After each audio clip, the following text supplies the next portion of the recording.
Vamos abrir agora as nossas Bíblias, capítulo 4 de João.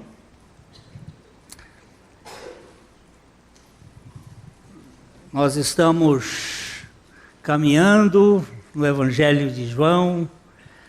Eu digo que a leitura bíblica, ela deve ser como um passeio numa floresta, num bosque, que você vai observando e vendo cada árvore, cada detalhe. Nós fizemos um passeio em Montreal, em cima do monte, e já tínhamos ido lá uma outra vez, mas desta vez nós nos perdemos do caminho. O caminho ia para um lado, nós paramos o carro num lugar diferente e fomos andando, e acaba se perdendo, mas vendo coisas diferentes, muito bonitas. Exatamente nessa época do outono, do fall, aquelas multicoloridas plantas, e nós precisamos ler a Bíblia assim. Não tem muita pressa para chegar lá no fim, mas para garimpar, para ver detalhes, para aproveitar das riquezas insondáveis da graça de Deus. Então esse texto de capítulo 4, que é o encontro de Jesus com a mulher samaritana, ele é de uma riqueza extraordinária. E aqui nos versículos 19 até o 30, eu posso dizer que, de certo modo, aqui está a pepita de ouro dos filhos, da vida espiritual. Está aqui a riqueza extraordinária da revelação de Deus. Do 19 ao 30 nós vamos ler. Senhor, disse-lhe a mulher, vejo que tu és profeta. Nossos pais adoravam neste monte. Vós, entretanto, dizeis que em Jerusalém é o lugar onde se deve adorar. Disse-lhe Jesus, mulher, podes crer-me que a hora vem, quando nem neste monte, nem em Jerusalém adorareis o Pai. Vós adorais o que não conheceis, nós adoramos o que conhecemos, porque a salvação vem dos judeus. Mas vem a hora, e já chegou, em que os verdadeiros adoradores adorarão o Pai em espírito e em verdade, porque são estes que o Pai procura para seus adoradores. Deus é espírito e importa que os seus adoradores o adorem em espírito e em verdade. Eu sei, respondeu a mulher, que há de vir o Messias, chamado Cristo. Quando ele vier, nos anunciará todas as coisas. Disse-lhe Jesus, eu sou, eu que falo contigo. Neste ponto chegaram os seus discípulos e se admiraram de que estivesse falando com uma mulher. Todavia, nenhum deles lhe disse, que perguntas ou por que falas com ela? Quanto à mulher, deixou seu cântaro, foi à cidade e disse àqueles homens, vinde comigo e vede um homem que me disse tudo quanto tenho feito. Será este porventura o Cristo?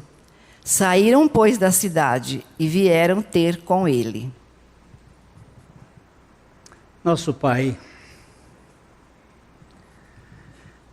assim como aquelas pessoas saíram da cidade para estar com o Senhor, dá-nos a condição de termos esta identificação com o Senhor. Fala com o nosso coração. Nós oramos em nome do Senhor Jesus. Amém. Verso 19, a mulher percebeu que Jesus era diferente.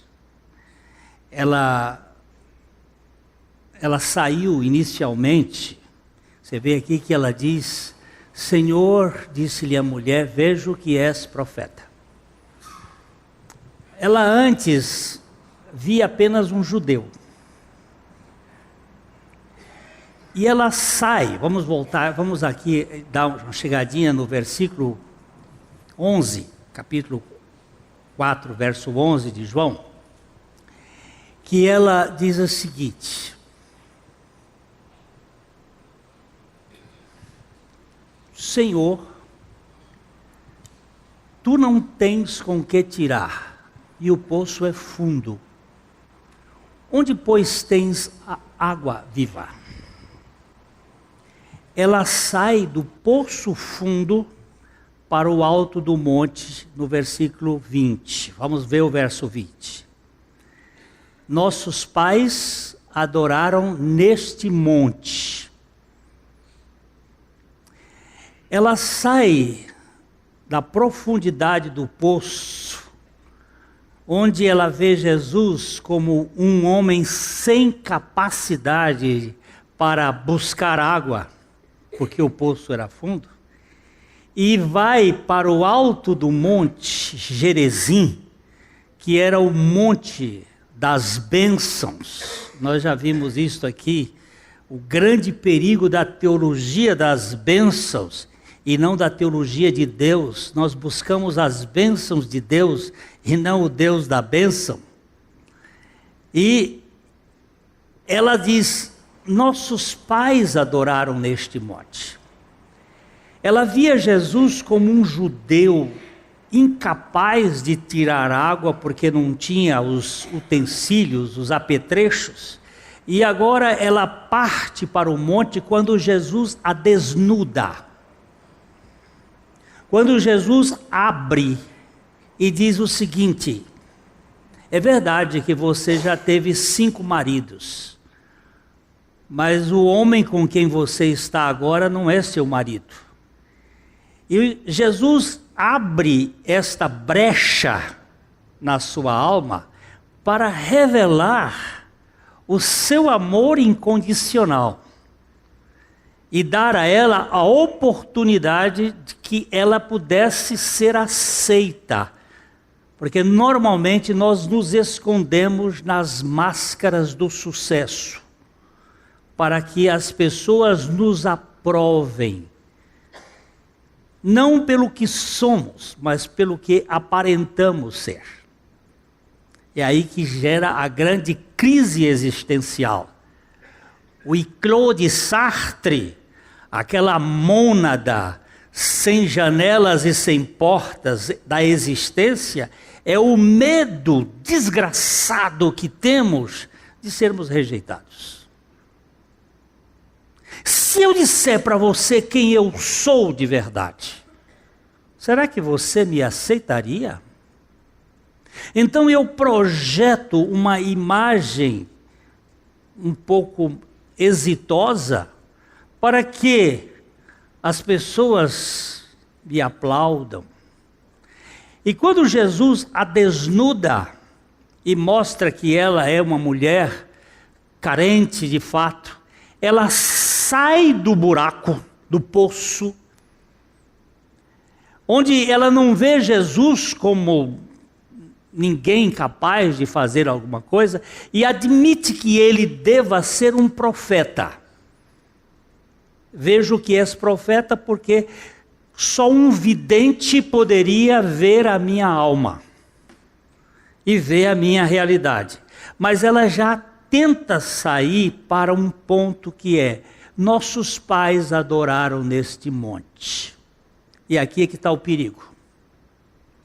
Primeiro, colocar Deus como uma coisa localizada no tempo e no espaço. O grande perigo é fazer desta casa uma casa de Deus. Deus não mora em templos feitos por mãos humanas, nem é localizado geograficamente. Deus, ele está presente na boate. Ele está presente na praia. Para onde, diz o salmista, eu fugirei da tua presença? Se eu tomar as asas da alva e for para os confins da terra, lá tu estás. O conceito de aprisionar Deus, tanto no Monte Gerizim, como ela tinha dizendo aqui, ó, nossos pais que eram os samaritanos, descendentes de um cruzamento dos judeus com outros povos, adoraram neste monte, mas vós dizeis que é em Jerusalém o lugar que se deve adorar. Ela sai do Monte Gerizim e vai para o Monte Moriá. Nós já falamos desses dois montes que têm importância na revelação do povo de Deus. Mas o Gerizim é a busca da bênção e o Moriá é o lugar do despreendimento. O Monte Moriá foi o monte onde Abraão ofereceu Isaque. Nada que estiver na sua casa que não passar pelo Moriá pode viver com você. O Moriá é o sinal da cruz, é o símbolo da morte. É ali onde ele ofereceu Isaque. Nós não podemos ser proprietários de nada, nem dos nossos filhos. Os nossos filhos não são nossos, são do Senhor. Temos que oferecê-los ao Senhor. E ela não sabia muita coisa, mas ela disse, nossos pais adoraram aqui, neste monte, mas vós dizeis que é em Jerusalém o lugar que se deve adorar. Então Jesus entra nisso que eu chamo de a pepita de ouro da fé, da vida verdadeira. Ele disse, vós adorais o que não conheceis. Existe a possibilidade de uma adoração falsa, por desconhecimento. Vós adorais o que não conheceis. Nós adoramos o que conhecemos, porque a salvação vem dos judeus.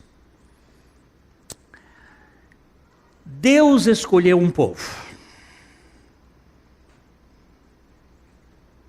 Deus escolheu um povo para deste povo trazer aquele que seria a bênção para todas as nações. Lembre-se que a humanidade tinha se perdido, houve um dilúvio que destruiu depois grande parte, ficando só uma família com 3 filhos. Depois esses 3 filhos se multiplicaram, formaram as famílias da terra, Cão, Sem e Jafé. E Deus escolheu entre os semitas um homem. E dentro deste homem Deus escolheu um dos filhos. E dentro deste filho Deus escolheu um outro filho. E dentro desse outro filho Deus escolheu um outro filho. Deus escolheu Abraão, depois escolheu Isaque, depois escolheu Jacó, depois escolheu Judá. E de Judá, Deus trouxe uma semente, que é Cristo. Aquele que viria nos libertar de todas as manias e tendências que nós temos de querer ser como deuses. De querer ser independentes, autossuficientes. E Jesus diz, a salvação vem dos judeus. Mas vem a hora, e já chegou.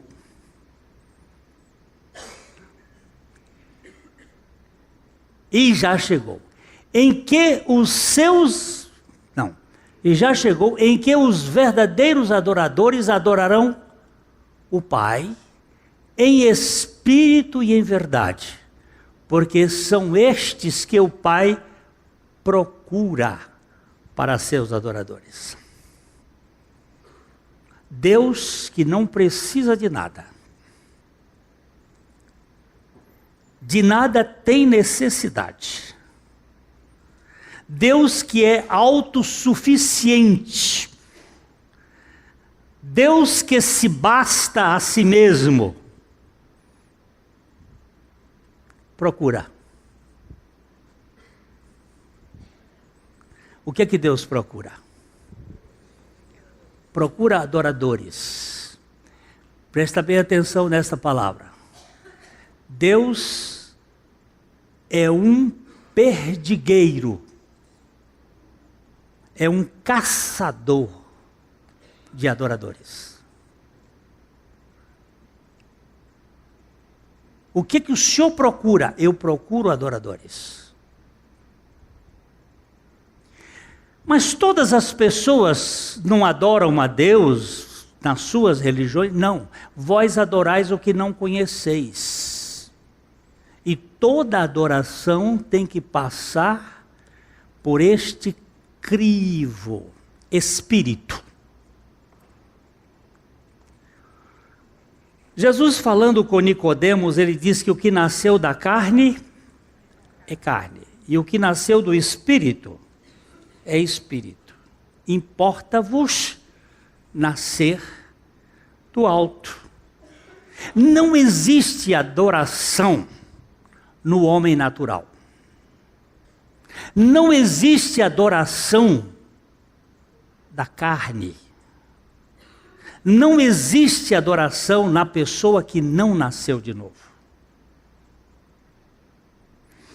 Deus nos fez tricotômicos no dia da criação. Nós fomos feitos pó da terra, corpo. Foi soprado nos narizes o fôlego das vidas, e o homem tornou-se alma vivente. Então, o corpo é isso que me faz aqui, mas se eu não tiver alma para movimentar este corpo, eu não posso movimentar, ele fica inerte. Mas este corpo ele só foi movimentado inicialmente pelo Espírito Divino que foi colocado em nós. Este Espírito é que nos ligava a Deus. Da outra vez que nós estivemos aqui, fizemos uma ideia, aqui é o corpo, aqui é a alma, e eu coloquei lá em cima um pedestal para o Espírito. Deus é Espírito e Ele só se liga com o Espírito.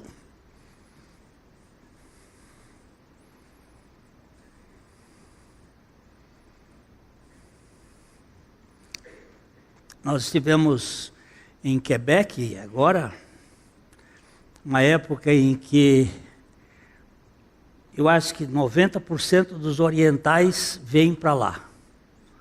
A cidade é invadida por chineses e japoneses. Porque eles são afissurados por fotografia. E esta época do ano é uma época lindíssima. Então eles ficam com aquelas máquinas fotográficas espalhadas, tirando foto daquilo que há de mais lindo na natureza nessa época do ano. E chinês fala chinês e japonês fala japonês. Como é que dá para eu, que não falo nem chinês e nem japonês, me comunicar com ele? Se falar um pouco de inglês ou de uma outra língua que eles falem também. Isto aqui fala por instintos, é corpo. Aqui é espírito, e espírito fala com espírito. E a alma, ela é intermediária, ela fala as duas, pode falar as duas línguas. A alma conecta-se com o espírito e o espírito fala com Deus, então ela transmite para o corpo. Como por exemplo, quando a Bíblia diz assim: aquietai-vos e sabei que eu sou Deus. Se isso não vier pelo Espírito para a minha alma e da minha alma para o meu corpo, para eu me aquietar, eu jamais vou me aquietar. Falar para a alma aquietar, não dá para entender. A alma não entende aquietar. Só quem vai entender isso é o Espírito. Aquietai-vos e sabei que eu sou Deus. Serei exaltado entre as nações. Serei exaltado na terra. Imagina, minha esposa, que tem pavor de avião jogando, de tribulação, de turbulência. E quando a gente entra num voo que tem turbulência, eu digo para ela, bem, sossega, calma, isso vai passar, mas não adianta. A única forma que podia acontecer era Deus falar com o espírito dela, dizer assim, aquietai-vos e saber que eu sou Deus. Eu falo, é a mesma coisa, eu chego nos lugares com a mão machucada, o anel dela segura ali e aperta. Mas isso é o quê? Não dá para comunicar. Tem que ser pelo Espírito de Deus, falando com o Espírito dela, para que ela pudesse aquietar na sua alma. Jesus disse, gente, vocês estão adorando de forma errada. Deus é Espírito e importa que os seus adoradores o adorem em Espírito. Mas para adorar em Espírito precisa nascer de novo. Sem novo nascimento não existe, existe show. Existem espetáculos maravilhosos. Cânticos e mais cânticos. Arrepia a gente, é bonito, mas não é adoração. Muita coisa ali não é adoração. O povo de Israel ficou no pé do Monte Sinai.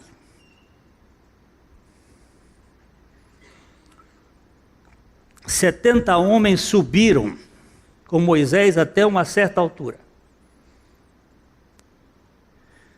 Moisés subiu com Josué até um certo ponto. Moisés sozinho entrou lá em cima. Depois vocês vão estudar isso lá no livro de Êxodo. O povo cantava, mas só Moisés adorava. Aqui embaixo tinha cânticos, aqui tinha louvor, lá em cima tinha adoração.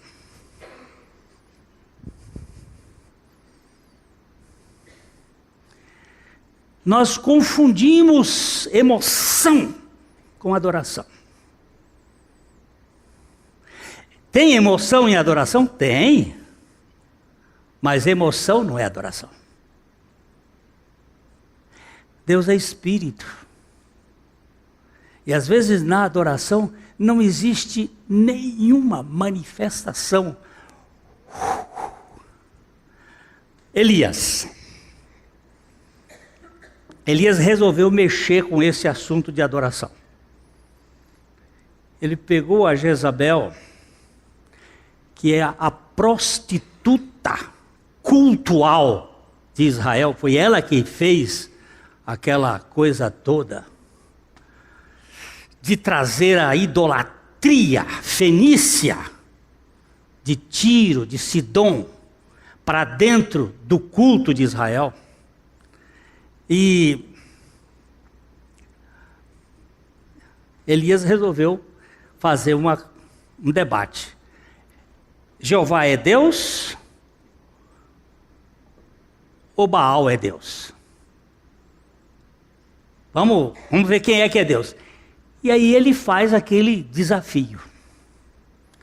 E colocou, vocês sabem, os 2 sacrifícios, 400 profetas de Baal, lá no Monte Carmelo,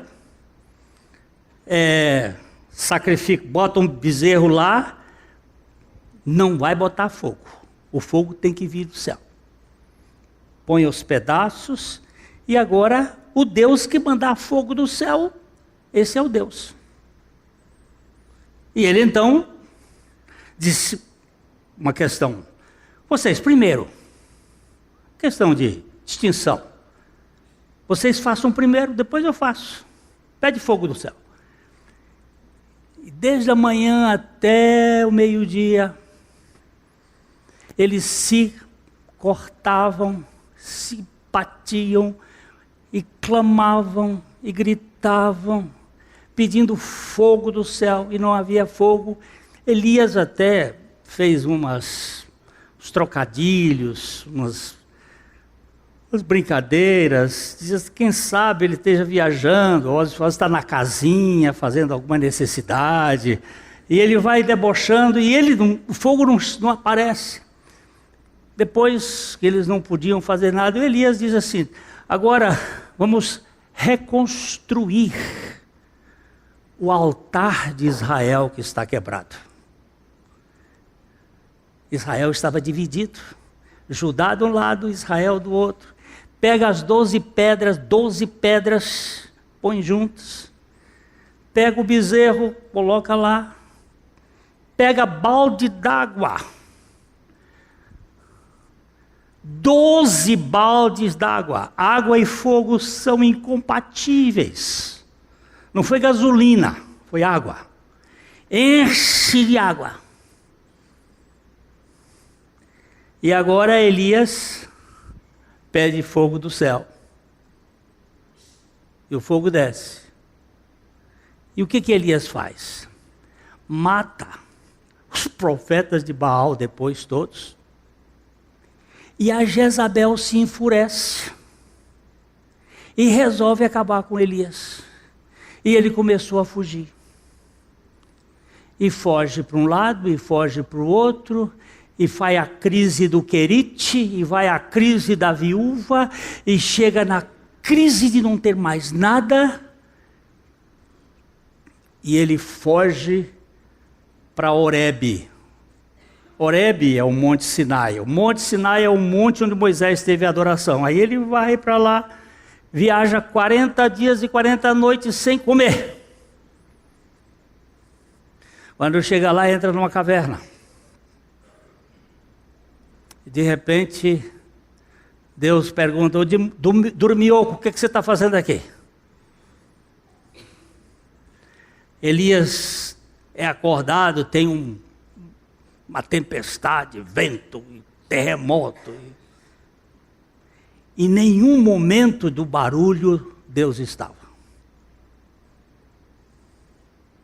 Mas naquela brisa suave, naquele cicio do vento, que foi a terceira vez que ele foi lá fora.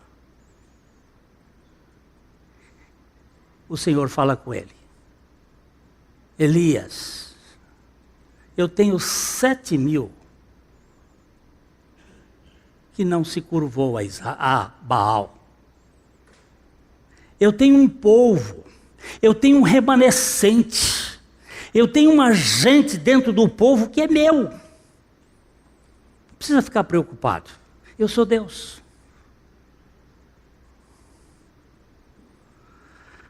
Adoração é coisa do espírito. Não é coisa da alma. A alma participa. Mas é espiritual. Deus é espírito. E importa que os seus adoradores o adorem em espírito e em verdade. Muitas vezes a gente se emociona, tudo bonito. Eu tenho tido muitas emoções bonitas em momentos de adoração. Mas o meu momento mais precioso foi no dia da morte do meu pai.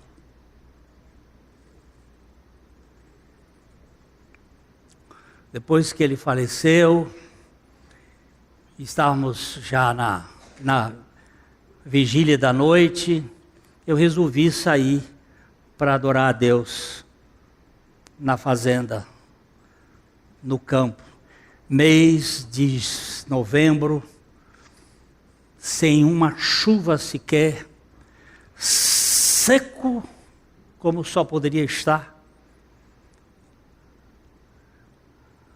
E naquele momento ali, naquela escuridão da noite, com a lua e as estrelas dando algum significado, eu comecei a adorar. E foi a única vez que eu falei língua estranha. Porque eu não tinha palavras para magnificar a grandeza de Deus. Porque a língua espiritual, ela não é outra coisa, senão uma língua para você falar das grandezas de Deus, que você não tem substantivos sinônimos em qualquer língua deste mundo. Só na língua dos anjos.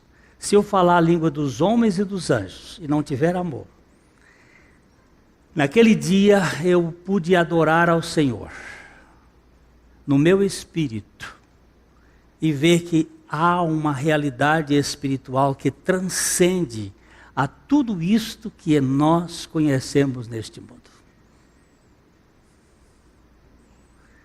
Isto é pouco.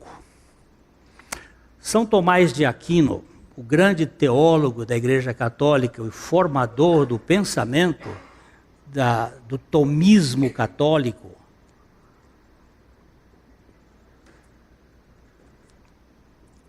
ele escreveu as súmulas teológicas da Igreja Católica hoje. São tratados extraordinários, mas os historiadores contam. Ele tinha um amanuense, Juvenal, que escrevia, ele ditava.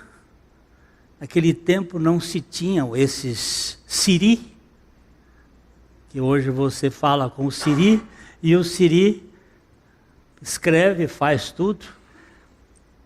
Hoje se pode pregar e passar já para tradução do inglês ou francês, do jeito que você quiser, direto. Você não precisa mais falar a língua. Você pode pegar e ir falando e ele já vai traduzindo, direto. Ele essa coisa não tinha, e aí o Juvenal ficou 3 meses de braços cruzados e chegou um dia para São Tomás e disse: Tomás, faz 3 meses que o senhor não me usa para escrever. E ele respondeu: rasga tudo o que eu escrevi antes, porque eu tive uma revelação da magnitude da graça de Deus, que não há palavras que possam descrevê-la. Isso é adoração. O apóstolo Paulo diz lá em 1 Coríntios, em 2 Coríntios, eu conheço um homem, não sei se na carne, não sei se no corpo, fora de corpo. Eu sei que este homem foi arrebatado em espírito e foi até o 3º céu. Pelo menos aqui a gente sabe que tem um 3º céu. E ouviu palavras inefáveis que não são lícitas de serem comunicadas aos homens. Lá na intimidade, lá no tabernáculo do Eterno, ele teve uma intimidade de adoração. Para que ele não se ensoberbecesse com as grandezas da revelação, foi-lhe posto um espinho na carne, um mensageiro de Satanás para esbofeteá-lo, a fim de que ele nunca se exaltasse. Alguém já perguntou: Paulo, por que você não colocou qual foi o espinho na carne? E o outro respondeu: deve ter sido uma esposa. Outro achava que era uma doença. Outro achava que fosse até o problema dos olhos dele, né? Mas ele era um mensageiro de Satanás, para que ele nunca pudesse se exaltar. Foi só aquela vez que Paulo teve nesse local. Mas nós podemos estar em qualquer lugar, na presença de Deus, para adorá-lo em espírito e em verdade. Estas são as pessoas que Deus procura para seus adoradores. Ele está buscando adoradores. Senhor, eu não sei como é que isso acontece, mas eu quero fazer igual Isaías.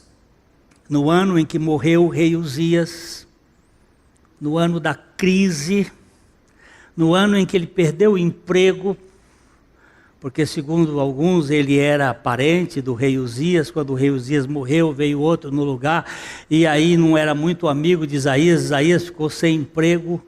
No ano em que morreu o rei Uzias, eu vi o Senhor, assentado num alto e sublime trono.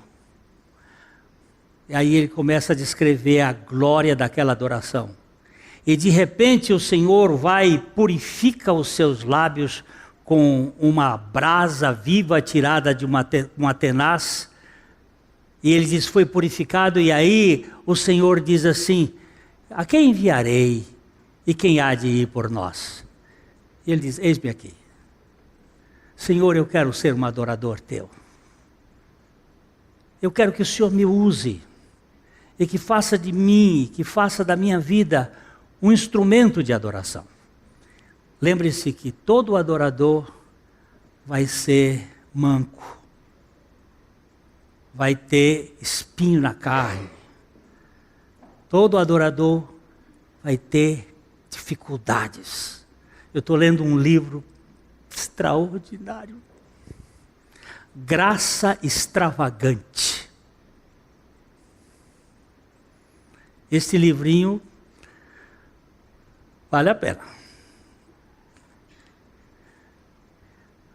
Os meus pecados, sendo instrumentos da graça de Deus, para que eu dependa cada vez mais da suficiência de Jesus Cristo. Santidade não é tanto se eu peco menos, mas é tanto quanto eu dependo da suficiência do Senhor. É o Senhor me moldando dentro da minha fragilidade e fraqueza. Adorador não é uma pessoa perfeita. Adorador é uma pessoa dependente da suficiência de Jesus Cristo. Aqui estou eu, diz Davi, o homem adúltero, mentiroso, o homem assassino, sendo um dos maiores adoradores da história do povo de Deus. Para com essa mania de querer ser como os nossos pais ou como os judeus, e vamos agora dizer, Senhor, transforma-nos em adoradores. Aqueles que, como a Verinha disse aqui hoje, né, no meio da sua crise, porque quem passa por quimioterapia, radioterapia, cirurgia, não é uma coisinha simples. Ter uma espada de Damocles presa em fios de cabelo de cavalo sobre a nossa cabeça, aí vocês têm que estudar um pouco de mitologia, que pode cair a qualquer momento em cima da nossa cabeça. Eu tenho um diagnóstico de câncer. E como é que eu vou fazer com isso? Vou me mobilizar como vítima, coitadinha, ou vou poder dizer a Deus, o resto de vida, que seja cumprido com o longo ou curto, que seja para a tua glória. Senhor, não vamos aqui nos chamar a atenção para nós, para a nossa dor, para o nosso sofrimento. Eu me lembro que, saber como é que é, tem pessoas que gostam de contar suas mazelas, para ser mais do que outro. Quando o pastor Abuchaim morreu, estava aqui o corpo, a Nésia chorando ali, chegou uma senhora e disse: não chore, Anésia. Essas besteiras de consolador de defunto, que diz, não chora, deixa o sujeito chorar, está sofrendo. Não chora, porque o seu sofrimento é menor do que o meu. Você perdeu o seu marido para Deus, e eu que perdi o meu para outro homem. Você está vendo só? A vitimização. Eu preciso chamar a atenção. Meu amigo, a sua história fique particularmente para você, e louve a Deus pelas crises e lutas deste mundo, e agradeça a Deus por todas as coisas que acontecem na sua vida. Em tudo dai graças, porque esta é a vontade de Deus em Cristo Jesus para convosco. É a pepita de ouro. Vós adorais o que não sabeis. Nós adoramos o que sabemos, a salvação vem dos judeus, Deus é espírito e importa que os seus adoradores o adorem em espírito e em verdade. Em nome do Senhor Jesus Cristo. Eu vou dizer para vocês uma coisa que eu não tinha revelado. A mensagem estava toda aqui e de repente ela apagou. Não sei por que sumiu.